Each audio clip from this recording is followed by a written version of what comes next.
நம்மை பற்றி அறிவை கொடுத்தார். இந்திய கணித வியாழர் யார் என்று தெரியுமா? அவர் தான் ராமகுப்தா.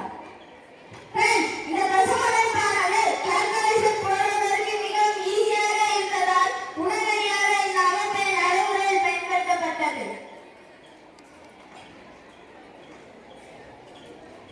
ஹாய் ஃப்ரெண்ட்ஸ், அடுத்த நம்ம பார்க்க போது என்னவென்றால் மிகவும் முக்கியமான ஒன்றுதான் அதான் எண் குறிப்புகள். யாரோ ஒருத்தர் கண்டுபிடித்ததை நாம் படிக்கிறதுக்கு எவ்வளவு கஷ்டப்படுகிறோம். ஆனா ஃப்ரெண்ட்ஸ், பண்டைய காலத்திலே தமிழர்கள் 1லிருந்து 9 வரையிலான எண்களை பயன்படுத்தியிருந்தாங்க. சுமார் 500 BC-க்கு முன்னாடியே இந்தியர்கள் கணிதத்திற்கு மட்டுமல்லாமல் தமிழுக்கும் 1லிருந்து 9 வரையிலான எண்களை கொண்ட ஒரு குறியீட்டு அமைப்பை யூஸ் பண்ணியிருக்காங்க. அதுதான் இது.